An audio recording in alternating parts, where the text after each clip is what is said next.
In Vancouver, phrases like access to healthcare and affordability of mental health support aren't just abstract policy debates. They feel like a Tuesday night when your chest is tight, your inbox is a chaotic mess of work and life admin, and you're doing that specific, stressful math so many of us know. It's the rent, the groceries, the transit pass, and the sinking realization that therapy, the very thing you need to cope with the pressure, is the first expense that has to get cut. It's a silent calculation happening in apartments from Kitsilano to Joyce Collingwood, a private crisis driven by public economics. That's the core tension defining Vancouver's mental health landscape for 2025 to 2026. We've successfully mainstreamed the conversation around mental wellness. Demand is high, and the stigma is lower than ever. Yet, the system itself hasn't caught up. It still fundamentally splits care into two distinct lanes. The publicly insured route, which is often slower, narrower, and notoriously difficult to navigate without a family doctor, and the private pay route, which offers speed and choice but at a financially punishing cost. The two-lane reality, covered care versus paid care. In British Columbia, seeing a psychiatrist is typically covered by MSP when you're referred through the public system. But this path is often focused on clinical diagnosis and medication management, not the consistent weekly talk therapy many people are searching for. So, if you need ongoing counseling or psychotherapy, you're usually guided into the private market. Here, in Vancouver, sessions with a registered clinical counselor or psychologist commonly cost between $125 and $300 plus, depending on their credentials and specialization. That price range isn't just a number, it actively shapes behavior and determines outcomes. People are forced to stretch sessions from weekly to bi-weekly or monthly, diluting the therapeutic benefit. They stop treatment prematurely or simply try to white-knuckle it using free resources like apps or crisis lines, which are vital but don't replace sustained, personalized care. And while many dedicated nonprofits and clinics offer reduced cost options, their resource lists almost always come with a disclaimer. Expect long wait lists and limited spots. It's a system that acknowledges the need, but still rations the solution. Wait times, the quiet, unbudgeted cost of mental health care. Even when counseling is publicly funded or offered through community programs, time becomes the currency. While many people are seen within a month, a significant portion face much longer delays. In British Columbia, for instance, it's not uncommon for individuals to wait 4 months or more for their first appointment.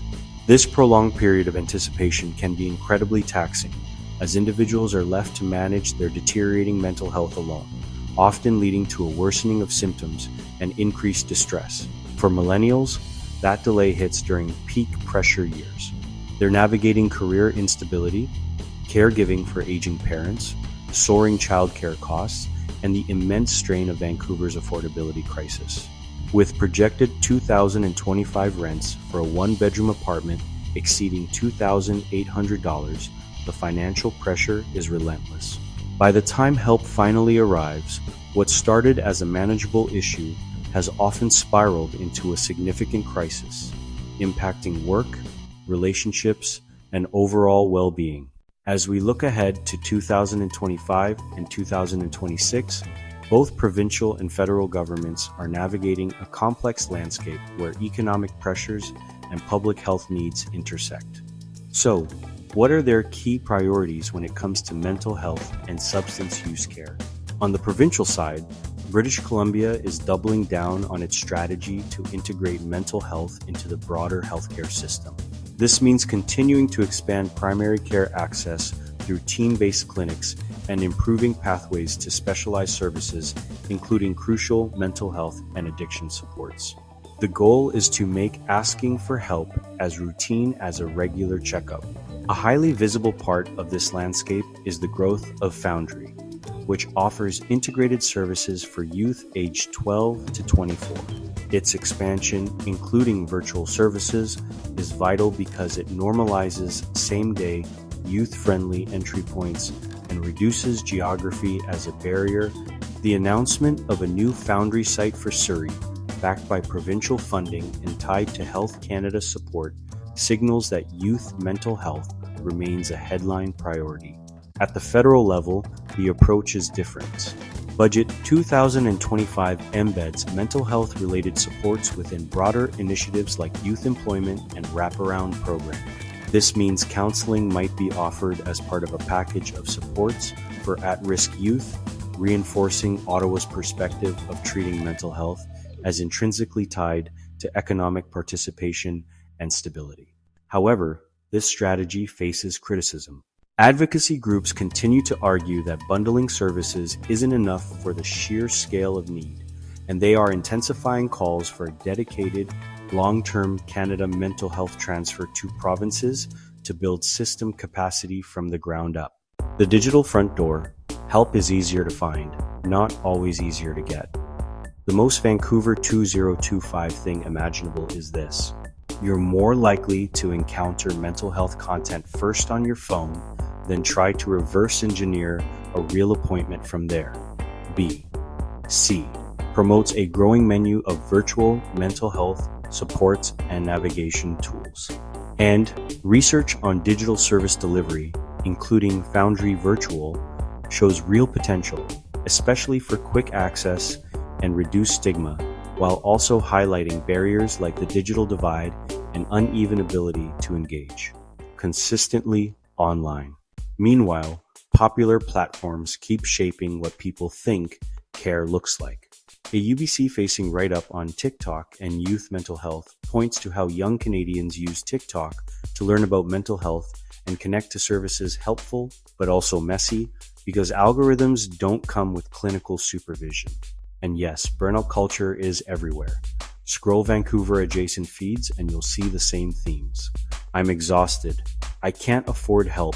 I don't have a family doctor. I'm trying to heal while paying $2,600 rent.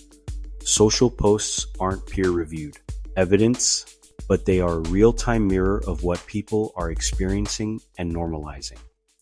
Instagram. So what's the core story for 2025, 2026?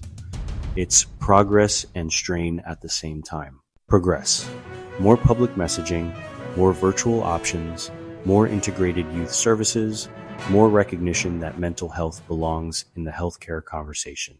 Therapy costs that track with the cost of living crisis, wait times that can turn early support into late intervention, and a system where your benefits package can matter more than your diagnosis. If Vancouver wants a genuinely millennial-proof mental health system in 2026, the headline change isn't just more awareness. It's making evidence-based counseling financially ordinary as normal and reachable as a walk-in clinic, so people don't have to choose between getting better, staying housed,